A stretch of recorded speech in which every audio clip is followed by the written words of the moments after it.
Good morning, good afternoon, good evening, from whichever part of the world you're joining us. My name is Joe Rose, and I'm the co-chair of FOSNA, the Friends of Sabeel North America. We're delighted to have you with us today. For the next 3 hours, we will engage around the question, Christian support for the state of Israel. Is it biblical?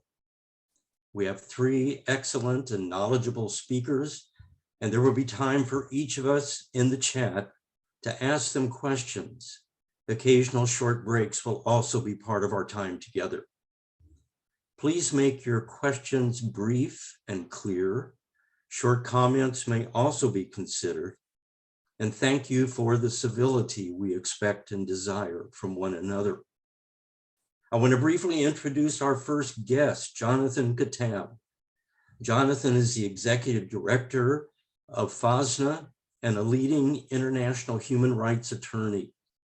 He's co-founder of both Nonviolence International and Al-Haq, the renowned Palestinian Human Rights Center, which has been designated by Israel as a terrorist organization. He also serves on the board of Bethlehem Bible College and is president of the board of the Holy Land Trust. Jonathan, I turn it over to you.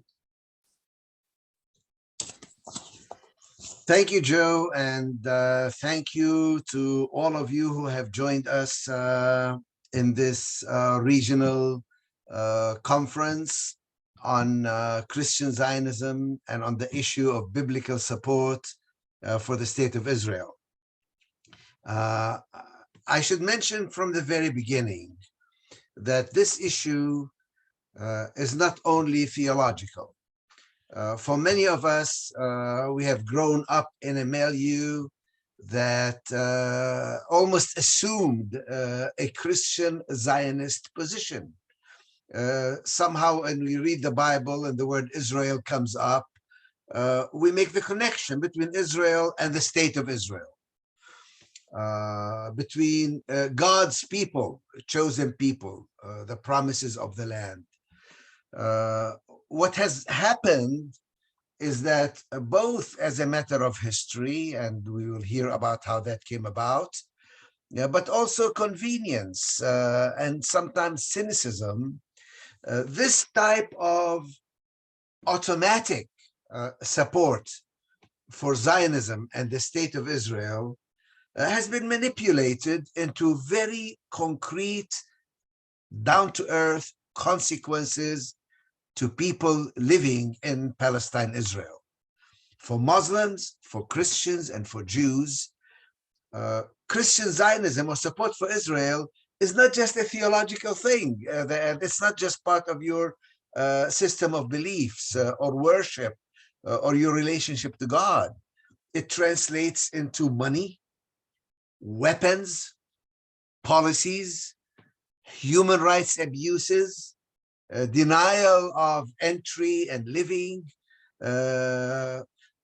funds for the military, funds for policies that you wouldn't even suggest or contemplate, for any other country in the world, including your own, but somehow it is assumed or presumed to be necessary and to be part of your Christian faith. I must also say that there are different kinds of Christian Zionism. Some of them are clearly, if you permit the word, really out there, almost lunatic, and sort of reminds you of QAnon type of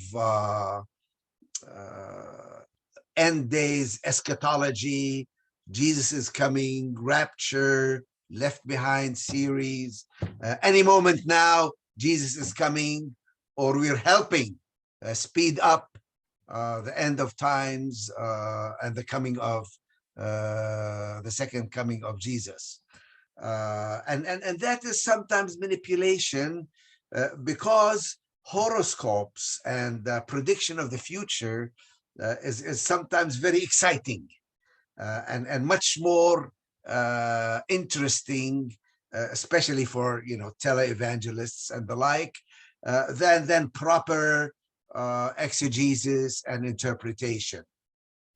So what we are hoping to do during this conference, during these sessions, is to really take a good, strong look at what does the Bible really say. What is this concept of Christian Zionism? What does it mean? And what are its consequences to people who are living today? But I also want to say and warn you that there is, I was actually at a conference that's called the New Christian Zionism. There is a phenomena of people who say, no, we're not out there. We're not really into rapture and end times. But we still want to affirm the political consequences of Christian Zionism.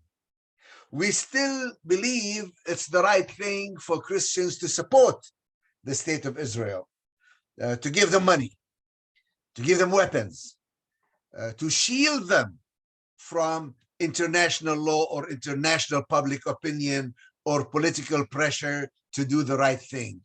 That there is still something particularly special, exceptionalism, that the same rules that apply to everybody else don't necessarily apply to the state of Israel because of God, because of Christianity, because of a special status that they have, because of a special covenant that God has with the Jewish people that somehow was not affected by the coming of Jesus and the opening of the plan of salvation to everyone else.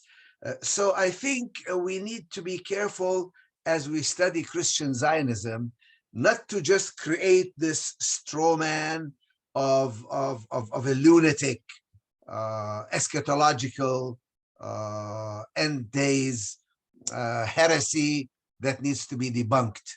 We need to be very careful as well of political consequences of people who say, no, I don't believe in all that nonsense, but I still think there's something special. There is something unique. There is something out of the ordinary. That God has still a special relationship to the Jewish people, which we translate into support for the state of Israel, the only Jewish country in the world, that somehow there is an affinity, a sympathy, an identification, and the term Judeo-Christian is often used to demonstrate that. You never see Islamo-Christian.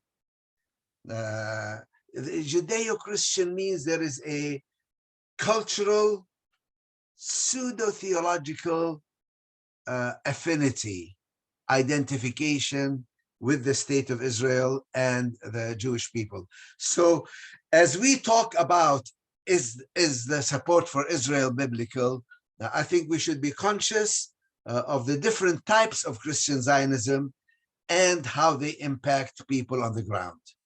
And as a statement, I will just say it up front, that type of support for the state of Israel, that gives it exceptionalism, that gives it uniqueness, that gives it a special status, has some very definite consequences, both to our theology, what kind of God we believe in, and to our political practices, what kind of policies do we support or do we oppose, and how we are viewed also by the people of the area, not to mention the more than 1 billion Muslims in the world who look at us and who look at Christians and sort of assume that Christians will be supportive of their worst enemies and of the worst practices imaginable.